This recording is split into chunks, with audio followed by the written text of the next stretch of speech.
Hello, good morning and welcome. It's Wednesday, July the 2nd. Keir Starmer's government is now in crisis mode. In the space of a few chaotic, angry hours yesterday afternoon, a Prime Minister who told the nation he was the grown-up that would end a decade of tumult in British politics lost his grip in the Commons and with it control of the purse strings. He won his vote on a disability bill, but only by abandoning the measures inside it that were so controversial, meaning that he has waved goodbye to a chunk of the political and economic credibility Labour has spent a decade and a half repairing since it was last in power. The leader who promised to put country first is now having to prioritise his party, a line of attack we might hear at Prime Minister's questions. This morning, it is unclear how he can even start the repair job. My name is Sam Coates of Sky News. And I'm Anne McElvoy from Politico. Welcome to the first anniversary of Keir Starmer entering number 10 after a general election landslide.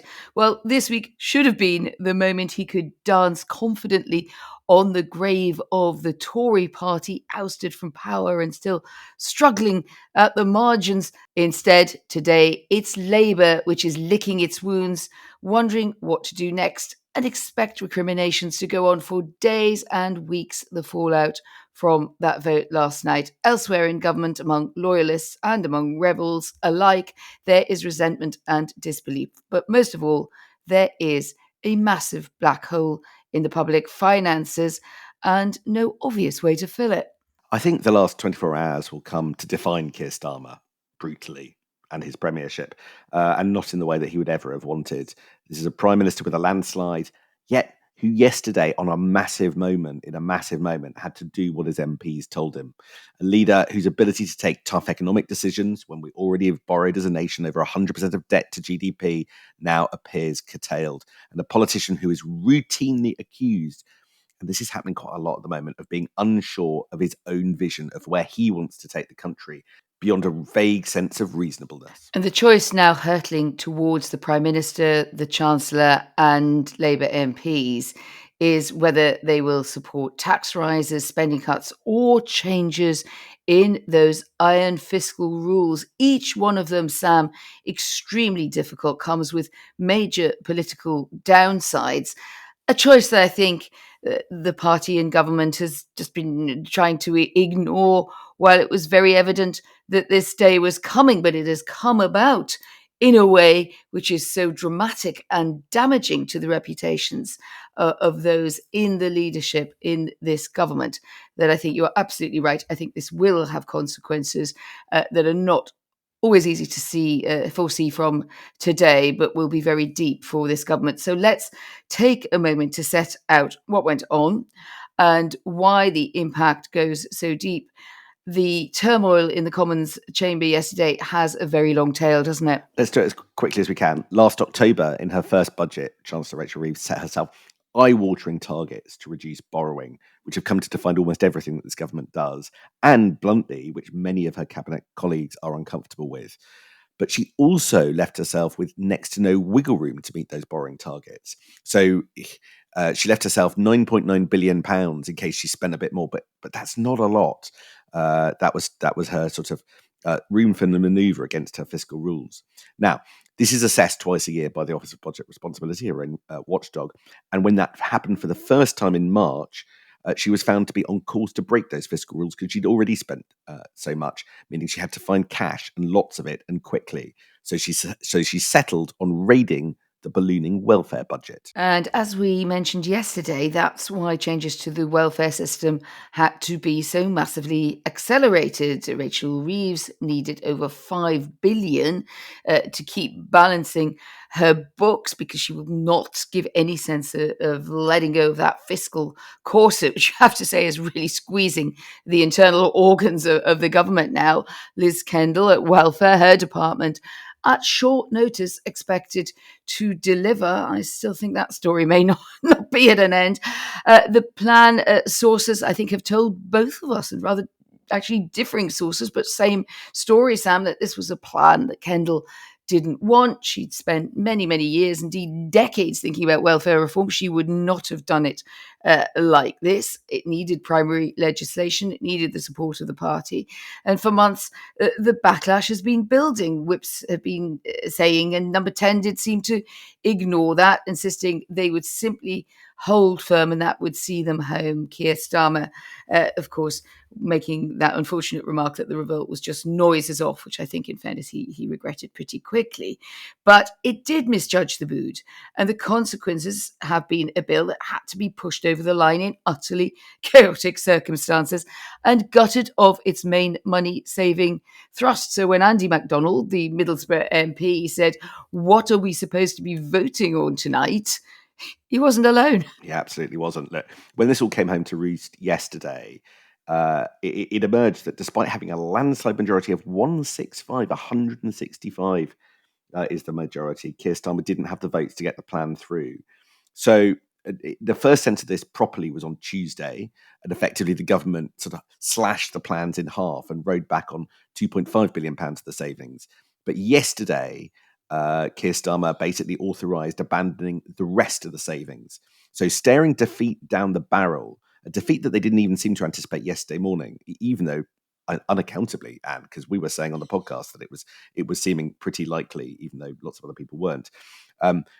Staring down the barrel of the possible defeat, it took until just before 5 o'clock, after discussions between Rebels and Angela Rayner and the Chancellor, that Keir Starmer agreed to cave and abandon the rest of the measures to reform personal independence payments.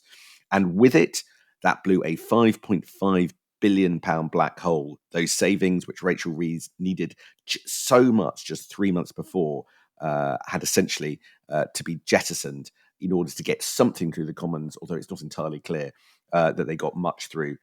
So a Pyrrhic victory in that win. There's a very good and detailed account in the Politico playbook this morning of just how fine and close run that was, as these concessions were coming through at one point 40 minutes before the next amendments were being put up in order to save this bill. It reminded me a bit of those scenes in kind of ER or something when you're in emergency surgery and it's like, well, God, I don't know, if a kidney has to go, a kidney has to go. I mean, it was really quite extraordinary. I think you're right. We did predict how tight it would be yesterday, but the sheer kind of drama and the rather sort of sickly feeling about what is going on here, I think it will stay a long time with MPs who will look with distrust at those who were leading them into this.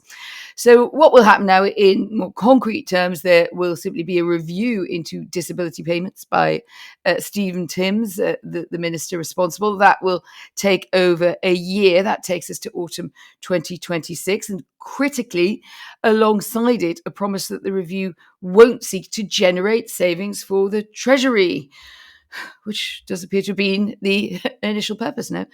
The string of concessions means that halving the rate of incapacity benefits for new claimants is the only policy in the bill to survive unchanged. And the Resolution Foundation saying there that government has eradicated all of the savings they hoped to make this decade after retreats on PIP, personal independence payment, and incapacity benefits, while promising an increase in the basic levels of universal credit.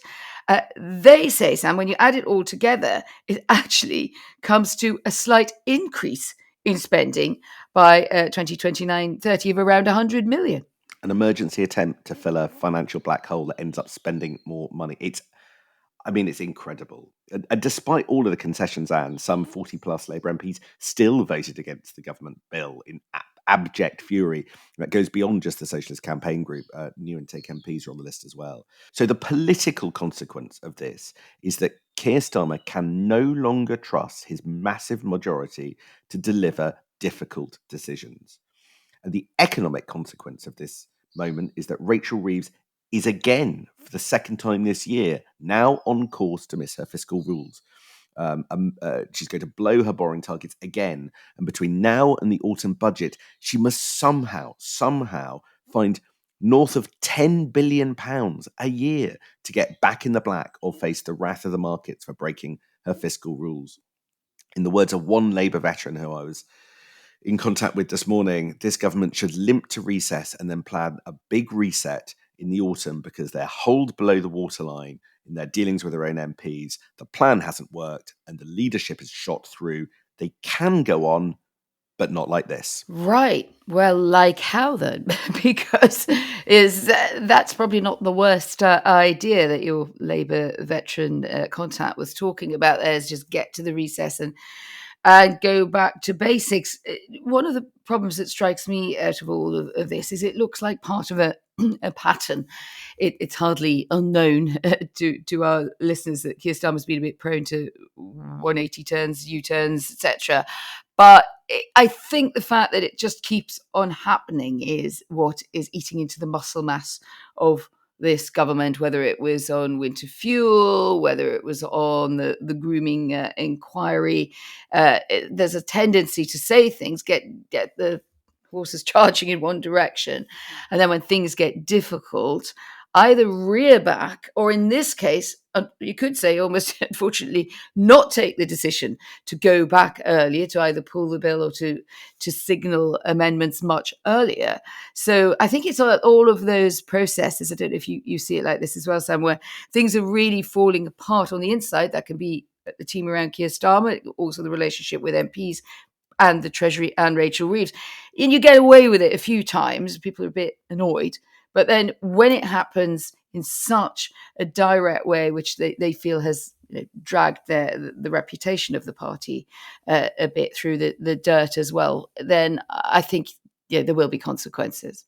I probably feel more strongly about that than I felt before yesterday. Yeah, I actually don't know where the exploding bomb is going to land in terms of who gets the kind of, who gets shunted out as a result of what happened yesterday. As you say, that's quite likely. There's been a massive failure of listening, a failure of communication, a failure of empathy, a failure of direction, at which we lay at the door of the Prime Minister. I have to say. But it's very hard, and there will be a circular firing squad. There was pretty much a circular firing squad for the last 24 hours. Keir Starmer making clear at Cabinet only yesterday that Morgan McSweeney was safe, saying that the briefings against him had to stop and that his chief of staff was going nowhere and that everybody owed their position around the Cabinet table to him. But the Prime Minister's word is such that you couldn't absolutely bank on that. But let's be honest, I don't know where the blame game is going to end up, and I'm sure that'll develop over the next few days. The other problem with the political authority of the Prime Minister being shot is that there will be more difficult votes. Now, I was talking to somebody who knows the landscape of what difficult votes are coming up. And the truth is that the government could probably get away between now and recess without scheduling any of them. There's bits and pieces, but I think between now and the end of the month, it's pretty plain sailing in the Commons. We're not going to have this again. But when they get back in the autumn, there are two biggies, right? The first are the reforms to the special education needs, which I'm told clearly have the possibility of catching fire in just the way that we've seen on welfare. So send provision, that's emergency klaxon number one, and that'll have Bridget Phillipson as the kind of lead fool person if that goes wrong.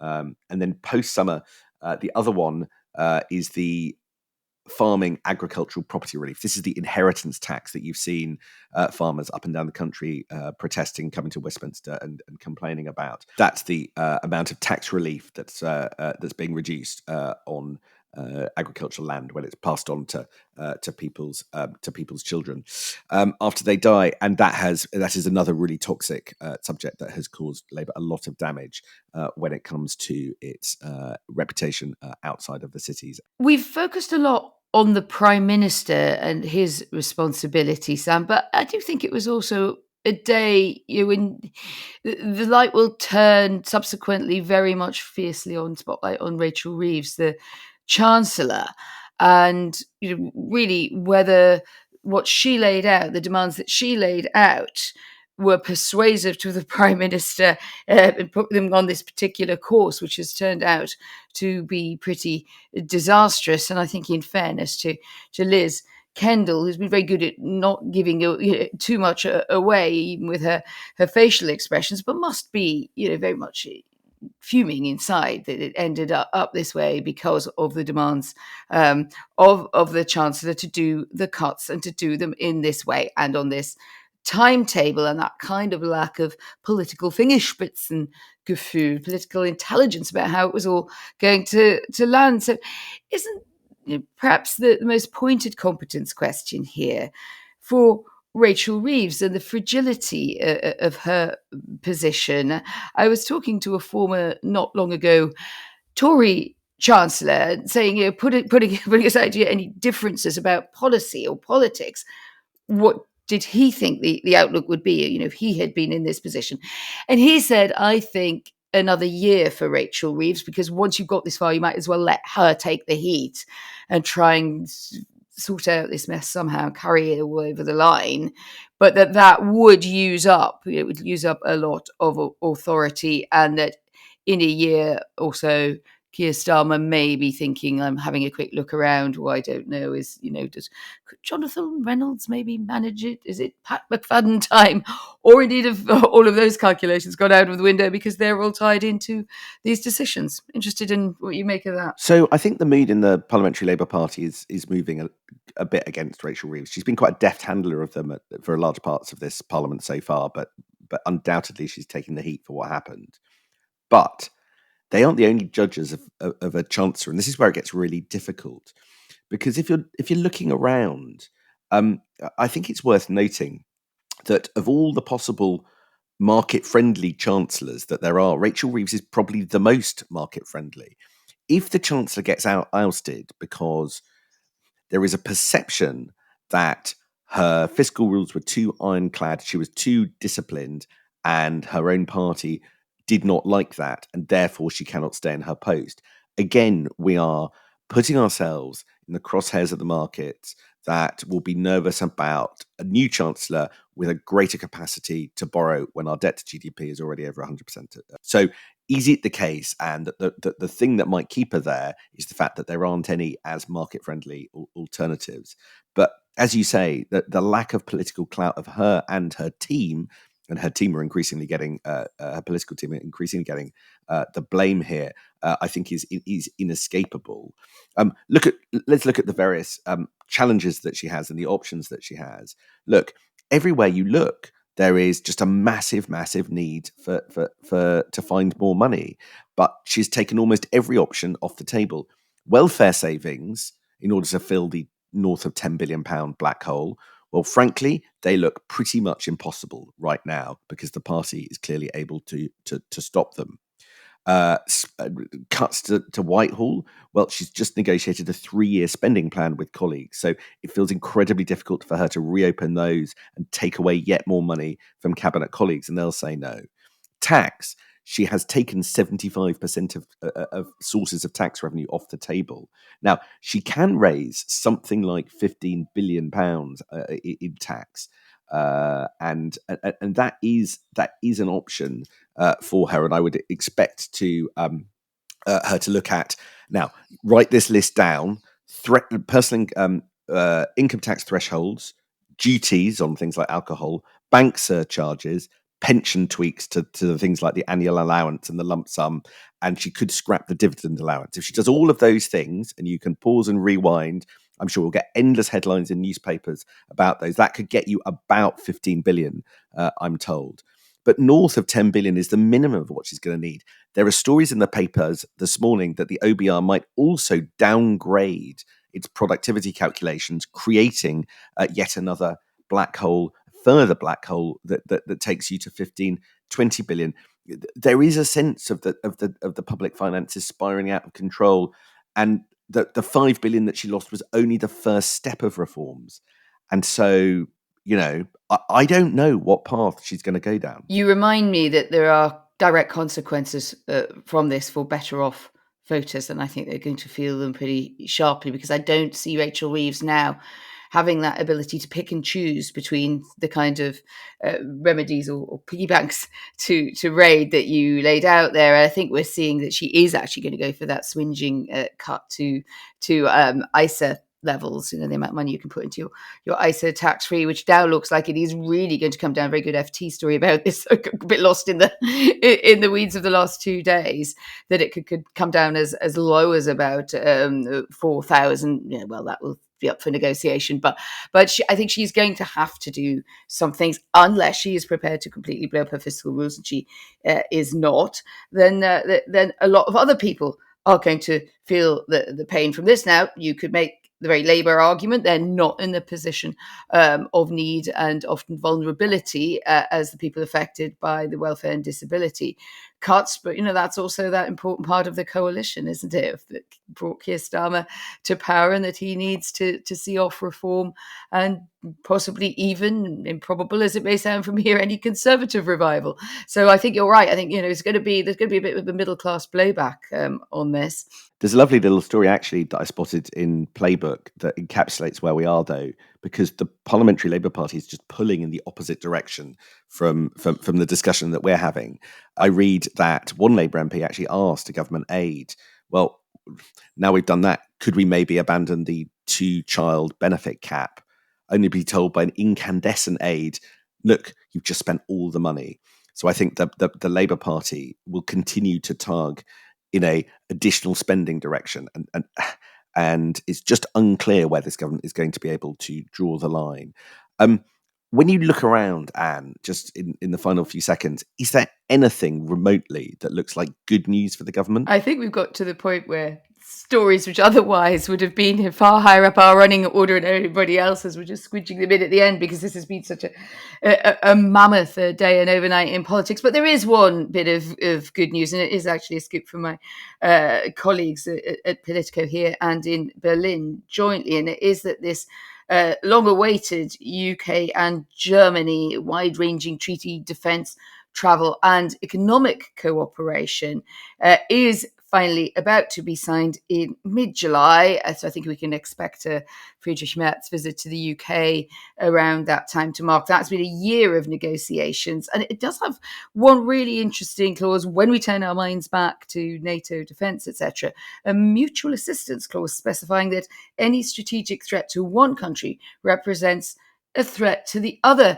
which is like a sort of mini NATO Article 5 agreement between Germany and the UK there, I think probably just intended to send that signal, whatever happens to NATO in the world of Donald Trump, we will be there for each other. Something that will, I'm sure, have your eyes widening, Sam, as it did mine, is it brings back the provision that the country should promote cross-border exchanges.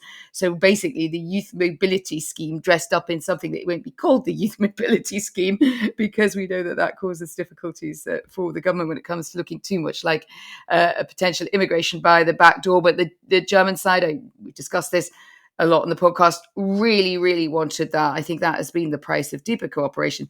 So I think we're all going on German school exchanges if we're of an age to qualify. That's a bit of good news for Keir Starmer. Not sure that'll have lightened the mood as much as it would have done in better circumstances. Good news for some, could end up feeling a bit tricky. Okay, we're going to have to leave it there. We've bust over our allotted time slot. Thank you very much indeed. I think all eyes on Prime Minister's questions today. It does not feel straightforward. Thank you very much indeed, and we'll see you tomorrow. See you tomorrow, Sam.